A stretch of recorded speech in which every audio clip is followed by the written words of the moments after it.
Damn! Luffy punched Emo so much hard. Literally guys, this is awesome and also satisfying. Here Luffy used both Haki together, Armament Haki and Conqueror's Haki. And the exact same punch we saw when Luffy punched a Celestial. Man, Oda-sensei is great. Lots of things gonna happen into this chapter. So do not miss this chapter. And subscribe this channel if you don't want miss upcoming every video. Now let's head back to intro. One Piece Manga Chapter 1186. Title, One More Time. In this chapter, we are going to see Brook's heartbreaking past. The shocking truth about Princess Shuri.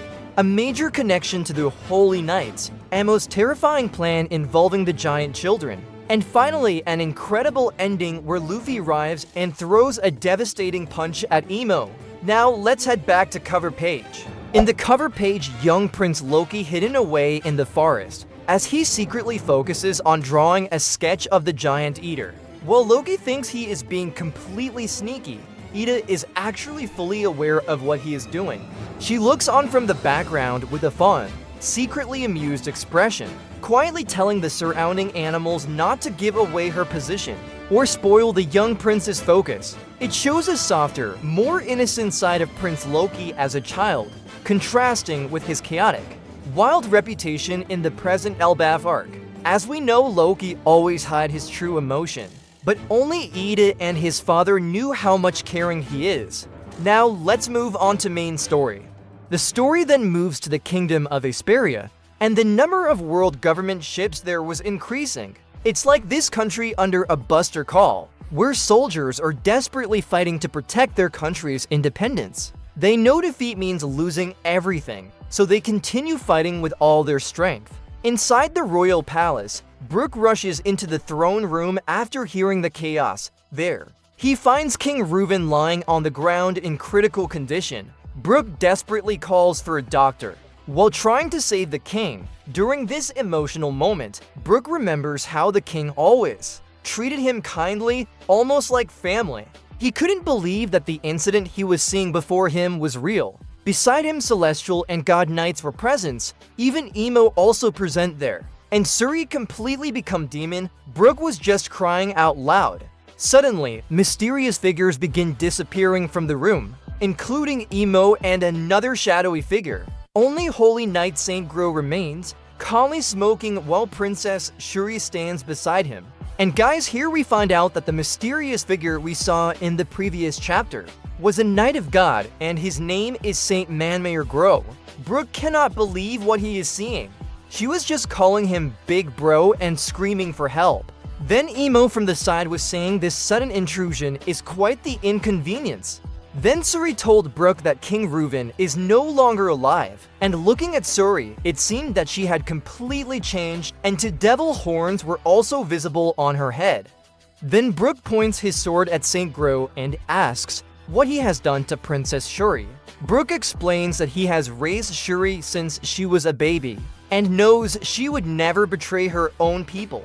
Then comes one of the biggest shocks in the chapter. Shuri reveals that King Reuben was not her biological father.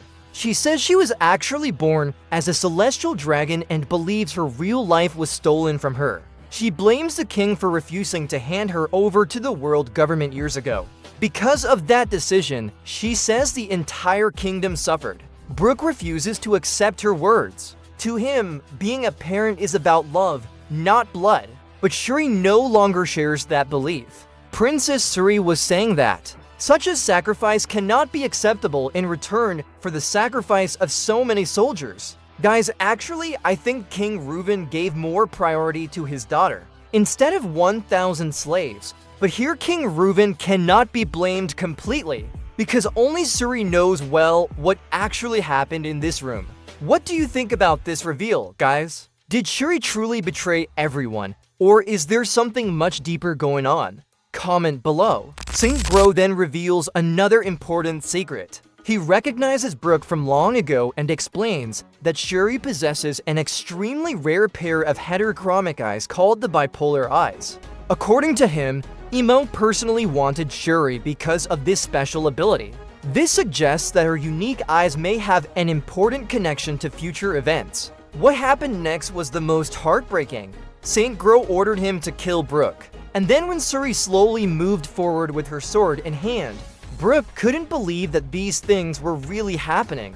He started thinking about Princess Shuri when she was little, how gentle and beautiful she was. And when Princess Shuri went to hit him in the head, Brook dropped the sword from his hand. It's like he accepted his fate.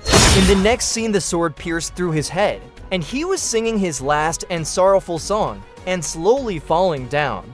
The tragic happened beyond our imagination, guys. In the next scene, when Brook regained consciousness, he couldn't believe how he was alive. Then his soldiers said it was a miracle that his brain's internal organs weren't damaged. That's why he was still alive. Then he asked about King Reuben. It seems he still couldn't remember his last words. Then his soldiers said they lost and King Reuben died.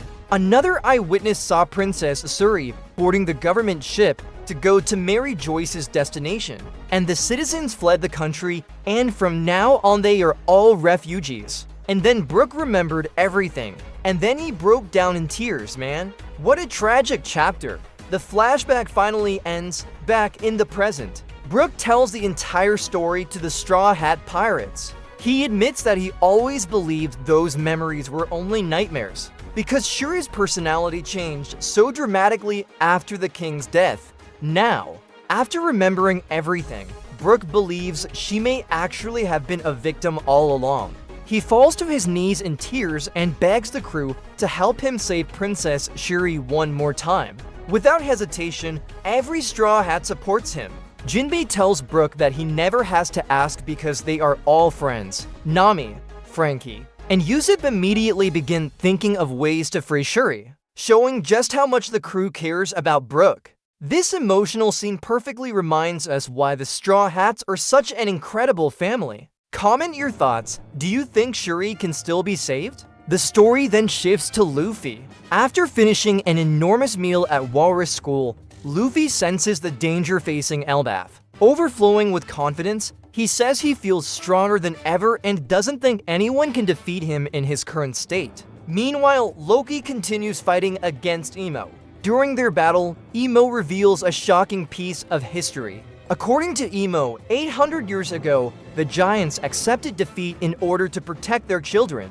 Because of that, Emo believes capturing giant children is the easiest way to control the entire race. Even after centuries, Emo claims history always repeats itself and that the giants are already destined to become slaves. This is one of the biggest lore reveals in the Elbaph arc, because it connects the Void Century to the giants and may explain why the world government has always shown interest in giant children. Before Loki can respond, someone suddenly arrives at incredible speed. It's Luffy. Coating his fist with both Armament Haki and Conqueror's Haki, Luffy launches a massive punch straight into Emu's face. The panel directly mirrors Luffy's legendary punch against St. Charlo's back in Sabaody, making it one of the most satisfying endings in recent chapters. The chapter ends right there, and the best part, there is no break next week. What do you think about Chapter 1186? Is Shuri truly being controlled? What powers do her mysterious eyes possess? And can Luffy actually defeat Emo here in Elbaph? Let me know your theories down in the comments. If you enjoyed this breakdown, don't forget to like, subscribe, and turn on the notification bell so you never miss the latest One Piece chapter reviews and theories. Thanks for watching, and I'll see you in the next one.